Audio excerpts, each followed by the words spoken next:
Now, Cristián Rodriguez from InvestChile will start his presentation.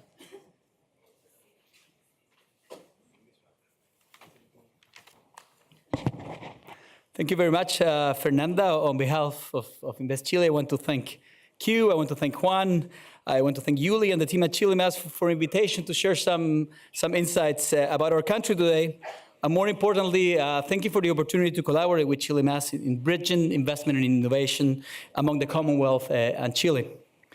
I'm particularly pleased to be in Cambridge today with you, as I was already engaged with ChileMass at very early stages during my time as a student here.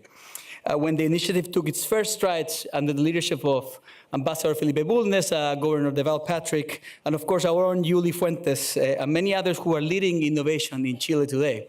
We actually were just talking with Yuli a few minutes ago, remembering that the beginnings of ChileMass were not always easy. And actually in 2012, when we were signing the political agreement between Governor Patrick, Ambassador Bulnes, and a big government delegation at the State House in Massachusetts, very formal, someone popped the fire alarm and the police came in, and actually stormed, Yuli, the ambassador, the governor, and everyone else during the meeting. But now, of course, much quieter now, and an excellent opportunity to talk about innovation and investments.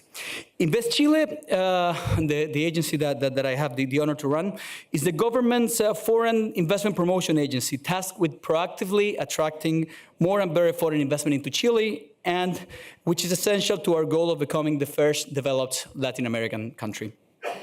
At InvestChile, we speak on a regular basis to companies around the world about the past and present economic successes of our country, its long-term leadership in Latin America in terms of competitiveness, its rule of law as a key feature for investors. But being at MIT discussing innovation gives me a wonderful opportunity to speak to you today not only about the present, but also about the country that we, together with Corfo and many others, are building today. The Chile of the future. Over the past 30 years, Chile has taken huge strides forward in terms of economic development, but we know this does not suffice. Today, Chile is addressing the challenge of adaptation. Adaptation is of the essence to survive in an economic environment where changes brought by new technologies, portrayed by the Fourth Industrial Revolution, are as quick and large in scale as the ones we're witnessing today. No better place than Cambridge, Massachusetts, to affirm that transformation and adaptation have been crucial for the development of the tech and innovation companies that became global landmarks in the last decade. But in the future, new tools like connecting machines through IoT and simulating intelligent behavior through AI entails that the task of adapting is now being transferred from the R&D and the corporate world to people, to governments, and to nations.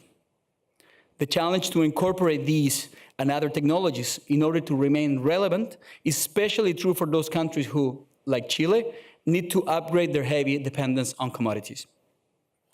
When addressing technology, President Piñera usually says that our country missed the first, the second, and the third industrial revolution, and that it's our job as a society to make sure that Chile becomes the leader in the fourth industrial revolution in Latin America.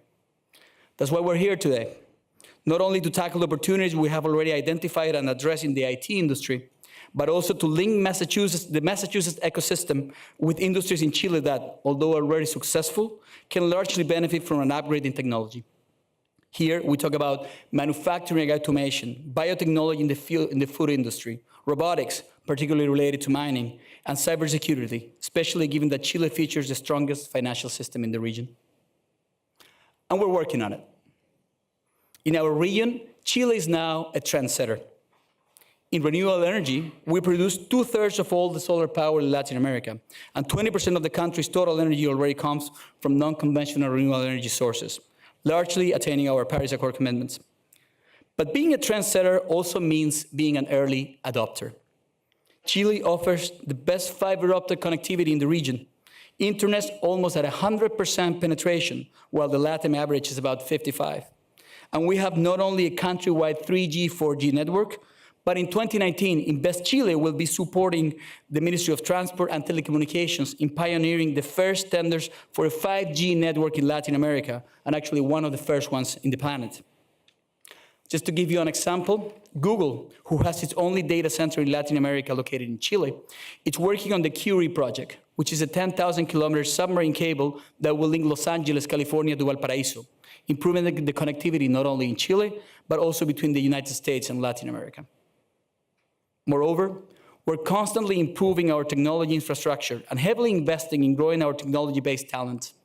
No wonder Equifax chose Chile over alternatives like Ireland and the United States for the expansion of its team that serves the global financial industry, right there from Santiago, Chile. This year, our country has become also a global leader in public electromobility, with the arrival of hundreds of electric buses that are now roaming the Santiago streets, improving the life of the citizens of our capital. But in terms of foreign investment, what is the country doing to support our transition into the digital economy? InvestChile, as an agency, manages and supports a portfolio of projects of different stages of development, that grew last year by 82% to more than $14 billion, servicing over 270 companies who are looking to finalize their investment in Chile. Those were good news in general, but there are other signals to highlight when we take a closer look at the IT and global services sector. In this sector, between 2016 and 2018, the amount of global services and tech projects in our portfolio grew from 13 to 87. This means we moved from supporting projects in the IT sector and global services sector worth $508 million in 2016 to projects worth $2.4 billion in just 2 years. In 2016, we worked with 12 technology companies. At the end of last year, we were already working with more than 80 firms looking for opportunities or already setting up their facilities in Chile, many of them actually coming from the United States. We came here to share this good news with you, to invite you to explore the possibility that Chile offers, taking a close look at Massachusetts as a great example of the benefits of the development of knowledge and innovation.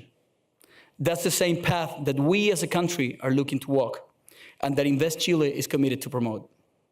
That is the reason why tomorrow we are signing an agreement with ChileMass to propel collaboration and future cooperation, to provide an investment component to the vibrant innovation ecosystem that ChileMass is fostering between the Commonwealth and our country. From Massachusetts, we want you to think about Chile as a partner for the development and the expansion of your ideas, and to approach our agency to turn these ideas into projects, and these projects into more and better investments for you and for Chile. Thank you very much.